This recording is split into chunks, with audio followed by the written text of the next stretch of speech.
ஜெய் ஸ்ரீராம். கார்த்திகை மாத ராசி பலன்கள். கார்த்திகை மாதங்கிறது என்னன்னு கேட்டிங்கன்னா ஒரு ஸ்திர மாதம்னு பேர். ஸ்திர மாதம் என்றால் கார்த்திகை மாதத்தில் வரக்கூடிய முக்கியமான விசேஷங்களில் திருவண்ணாமலை தீபம் ரொம்ப முக்கியம். இந்த குடி போகிறவங்க, வீடு புதுசாக பால் காய்ச்சுறவங்க, ஒரு வாடகைக்கு போகிறவங்க அல்லது நல்ல காரியம் எதுவாக இருந்தாலும் திருவண்ணாமலை தீபம் வைக்கிறதுக்கு முன்னாடி போயிடணும், அந்த பௌர்ணமிக்கு முன்னாடி. அதுதான் ஒரு சாஸ்திர வழக்கம். அதுக்கப்புறம் போகிறது அவ்வளவு சுபிட்சம் இல்லை. ஒருத்தருடைய வாழ்க்கையில் நல்ல காரியங்கள் செய்கிறதுக்கு கார்த்திகை மாதம் ரொம்ப உகந்த மாதம். கால புருஷனுக்கு 8வது மாதமாக இருந்தாலும் அந்த சூரியன், சந்திரன் நீச்சமாகும் வீட்டில் சூரியன் இருக்கிறார். இப்பேற்பட்ட ஒரு அற்புதமான கார்த்திகை ஸ்திர மாதத்தில் பாலக்கால் போடுறது, வீடு பால் காய்ச்சறது, சில முக்கிய நிகழ்வுகள் பத்திரப்பதிவு பண்ணுறது, டாக்குமெண்டேஷன், இதெல்லாம் சில முக்கியமான நிகழ்வுகள் எல்லாமே நீங்கள் அதில் பண்ணிக்கலாம். ரொம்ப சிறப்பாக இருக்கும். வாழ்த்துக்கள்.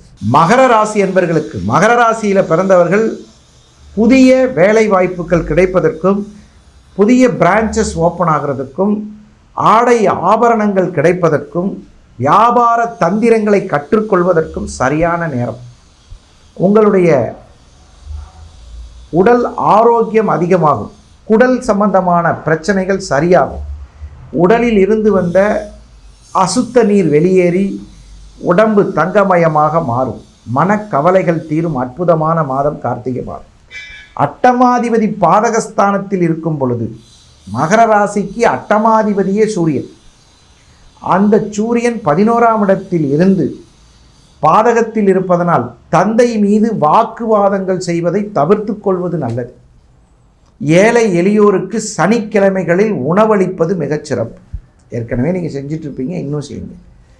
ராஜதந்திரங்களை தெரிந்து கொண்டு தொழிலில் மாபெரும் வளர்ச்சியை எடுத்துக்கொள்வதற்கான உரிய வாய்ப்புகள் வரும். வியாபாரத்தில் உங்களுக்கு நல்ல வியப்புடன் கூடிய வருமானம் வரும். இந்த மாதம் முழுவதும் நீங்கள் அதிர்ஷ்டசாலி ஆவதற்கு விநாயகப் பெருமானை வணங்கிக் கொள்வது சிறப்பு. ஏகதந்தாய வித்மகே வக்ரதுண்டாய தீமகே தன்னோ தந்தி பிரச்சோதயாத். இந்த விநாயகப் பெருமானினுடைய ஸ்துதி மாதம் முழுவதும் சொல்வதனால் மிகச் சிறப்பாக இருக்கும். யாருக்காவது குலதெய்வம் தெரியல, பிரசன்னம் பார்த்துக்கலாம்.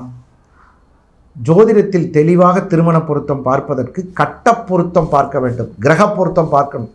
9 பொருத்தம் பார்த்து தான் கல்யாணம் பண்ணோம் அப்படின்னு சொல்லுவாங்க. கிரக பொருத்தம் இல்லைன்னா ஒன்றும் பிரயோஜனம் இல்லை.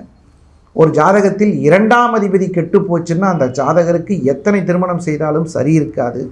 அதனால் அதெல்லாம் கொஞ்சம் சரியாக பார்த்து செய்கிறதுக்கு, தொடர்புக்கு, திருமண பொருத்த தொடர்புக்கு கீழே இருக்கிற நம்பரை கான்டாக்ட் பண்ணுங்கள்.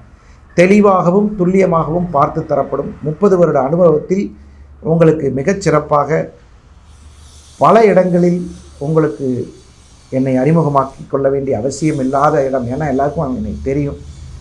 அதனால் அப்பாயின்மெண்ட் வாங்கிட்டு உங்களுடைய பொருத்தம் பார்க்கும் விஷயத்துக்கு என்னை கான்டாக்ட் பண்ணலாம்.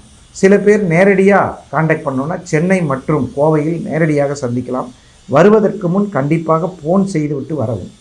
இது போன்ற ராசி பலன்கள் நிகழ்ச்சியில் மீண்டும் சந்திக்கும் வரை உங்களிடமிருந்து விடைபெறுவது உங்கள் நல்ல நேரம் நாகராஜ், நங்கநல்லூர் மற்றும் கோவை. வணக்கம்.